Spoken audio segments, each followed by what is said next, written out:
Good morning and welcome. My name is Mike Lewis. I'll be your instructor this morning for a course entitled Managing Multiple Priorities, or many people call time management. It's a great program because it helps us in our everyday work and personal life to learn some very simple techniques on how to manage our time. Because I think you'll all agree that time just gets away from us in a heartbeat. So, what I'd like to do is have everybody introduce themselves. If you would turn to the person on your right, or you, sir, who don't have a person on your right, turn to the person on your left, and introduce yourself, and take out a piece of paper. And what I'd like you to do is interview each other and ask your neighbor, what issues and challenges do you have every day in your work career or your life, quite frankly?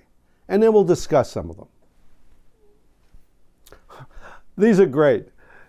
These answers are not dissimilar to answers I get every single course that I teach. And that is the same issues, the same challenges we all have. So let's look at them. First one says, I procrastinate. There's not enough time during the day. I just absolutely leave things for the last minute. Well, where are my procrastinators? Raise your hands. Oh, you didn't beat me to it because quite frankly, I was the biggest procrastinator out there. Well, let's talk about that a little bit. Why do people procrastinate? How do we get around procrastination?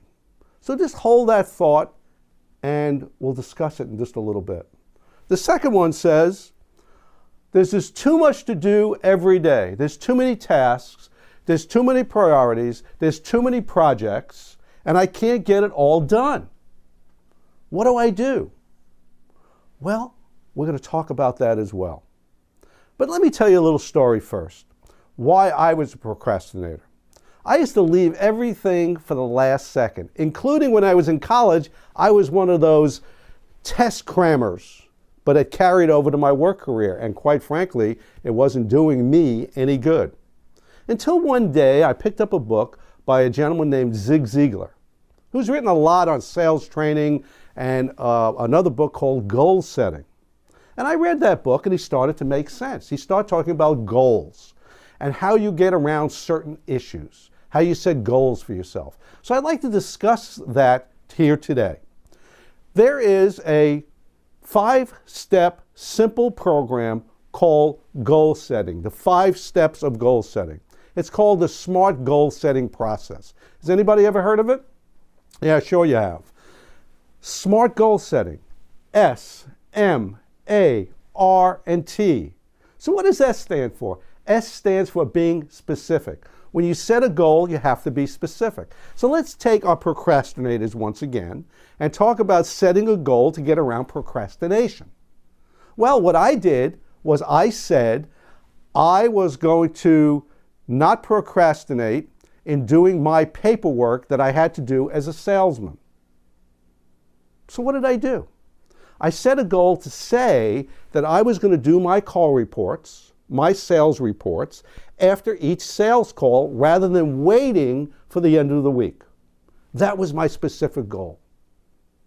Well, in the 5-step goal setting process, there's also M for measurable. How do I measure that? Well, I measured that by saying I will do my call report after each and every call. Is that measurable? Yes, you can measure it because if you're not doing it, guess what? You're not following your own goal. Then there's A for attainable. Is it attainable? Can you do it? Can I do it within a certain time frame? The answer was yes. I can attain that goal by doing my call report. R for realistic. Realistic, is it doable? Can I do it? The answer is yes. Because unless it's attainable or realistic, I'm going to tune out and I am, quite frankly, not going to follow that goal. But in this case, it was attainable and it was realistic. And timed. Was it able to be timed? The answer was yes. Can I do it at the end of the week, at the end of the month, at the end of the year? No, I set a goal. I was going to do it after each call. So it was timed, and I was obviously able to measure it. But I'd like to add one more. That is W. Now, some of you are asking, what is W? W is it has to be written down. I believe that if it's not written down, it's in fact not a goal. So what I'd like each of you to do now is let's do an example and write down a goal within the SMART goal setting rule process that you would like to do so that we can start the process of talking about this. Because at the end of this goal setting process, we will feel better about ourselves, we'll be able to manage our time better, we'll be able to achieve our goal and have a positive outcome. I'd like to thank everybody for coming today.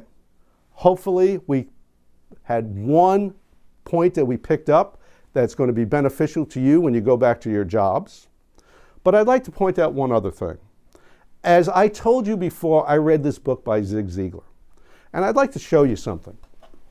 These are some programs that I brought with me, and I'll be in the back of the room, that you may be interested in keeping your learning process going, because quite frankly, unless we continue to learn, unless we continue to read, unless we continue to develop, we're not going to become the superstars that we want to be. So please see me in the back of the room. I will be there until 4 o'clock, and we can talk about all the programs that we have available to help you achieve your goals. Once again, thank you. I enjoyed being here. You were a great audience. See you next time.